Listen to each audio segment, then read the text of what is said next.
I love creative photography, and for years I have admired the work of Pep Ventosa. Now, like most people familiar with Pep, I first learned about his work on YouTube. And I cannot remember the specific video I watched to learn about his style, but there seems to be dozens, if not hundreds, out there.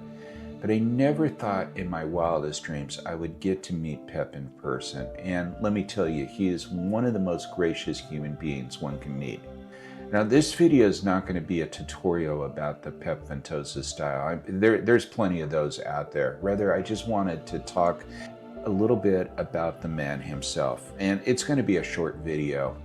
But I wanted to talk about how I met Pep and just give you a little inspiration out there about getting out of your comfort zone. If you're new to the channel, my name is Bill Benoist, and I'm all about embracing retirement with purpose, passion, and new beginnings. And my passion is photography, specifically creative photography. And that's why I have admired Pep Ventosa for so long. And I got to tell you, it wasn't until just a few months back that I discovered he lives in San Francisco.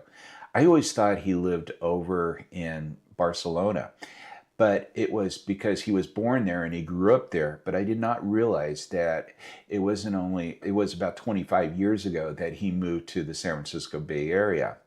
And when I learned this, I reached out to him through social media. I took a risk. I got out of my comfort zone. But this is also something I've talked about in past career-related videos, is for individuals to get out of their comfort zone and reach out directly to the decision makers rather than just sending in a resume blind. And that's what I did in this case. I reached out to him, and fortunately for me, he replied, and we started a conversation. Just a very easygoing conversation. Then in one of his posts, I learned that he was going to be exhibiting his work in San Francisco at an art festival. There was going to be over 100 artists there. And because it was in San Francisco, and I thought, oh, great, I'm going to get to meet this person. And I sent him a message and I says, hey, I'm coming up there. And he replied, he says, see you soon. So anyway, this past weekend, I drove up, and I got to tell you, this place, it was the Shipyard Studios, and it was a former military base at Hunters Point in San Francisco that is now it's like over 300 artist studios. It's an amazing place. I never even knew that it existed. I'm definitely going to go back sometime in the future. But anyway, there's this big art exhibit, and they have music and they have food and over 100 artists. And I went into the building that I was reading in the program guide that his studio was going to be in. I walk in, and there's a lot of people standing around admiring his work, and I recognize him immediately. But of course, he doesn't know me. He's never even seen a picture of me. And I walk up and I said, excuse me, Pep. And he turns around and I said, Bill Benoist. And he looks at me, he knows who I am now, and reaches out, shakes my hand. And he says, oh, it's nice to meet you. And I says, I have a gift for you. And I took him back because he was so surprised. I handed him a bottle of wine. I brought a bottle of wine to give him. And he was just so surprised because he said, nobody ever does that. And I said, I'm giving you this gift because you've just been really an inspiration for me. And so I kid you not, for probably the next 45 minutes to an hour, we just talked. There was a lot of other people that were going around, and I think he was trying to be there for them, but we really had a great conversation. And I learned some of the things about his work. And the guy he's an incredible visionary. He will see something, and he sees a story behind the picture. And I've never met anybody like that. And I would ask him about a particular photograph, and like this one with the display of Mona Lisa, And he was saying this story is all these people that are that come to see this, and they're all taking photographs of the actual painting.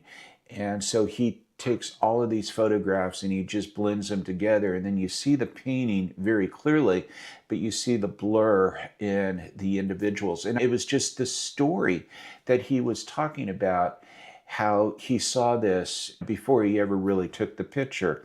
And it was so many other things. I learned about him. He doesn't to do multiple exposures because he wants to be in control of things. He feels like he's not in control with multiple exposures. But he's also a very humble individual that I found as well. I joked about how popular he is on the internet. And I was saying this a couple of days before this event, I had opened up my YouTube channel and there's a video there, Learn the Pep Ventosa Style. And I was talking to him about this, and he's just very humble. He's aware that there's individuals out there doing that. In fact, he joked with me. He said he would come across some of these photos and he says, "Did I do that photo?" And he says he doesn't remember it. And he realizes that it was done by somebody else out there. So anyway, I got to meet his wife, Jackie. She's a sweet lady too. And I just walked away from this event feeling like I've met a new friend. And which is, I'm sure that I have, because I also learned that he doesn't actually live in San Francisco. He lives over on the coast. It's a little town that I often go to, and we were talking about different places, different restaurants in the area and such. And it was just a regular conversation. And I asked him, I said, "Do you get tired of talking about photography because it's your business?" And he says, "No." He says, "I only get out to a couple of events per year. And that specific one that was at the shipyards, they'll do twice a year." He says, "I get out to these." But for the most part, his work is in galleries all over. And the gallery will sell something and he never gets to meet the person because he's just pretty much, he said, he's just a private person. He works in a studio.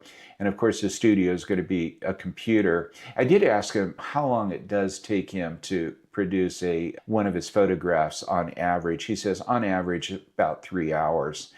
But it's just amazing work. And you can see from the expression on my face, I was so happy to meet this individual. So anyway, the lesson here is that if you want to do something like this, get out of your comfort zone. Whether it's trying to reach a decision maker or just simply reaching somebody that you've admired. I've done this with authors of books through LinkedIn, message them directly, and it's just a great way to really connect with individuals. Anyway, I hope you found this video inspirational and interesting. And if you haven't done so already, please make sure that you subscribe to this channel.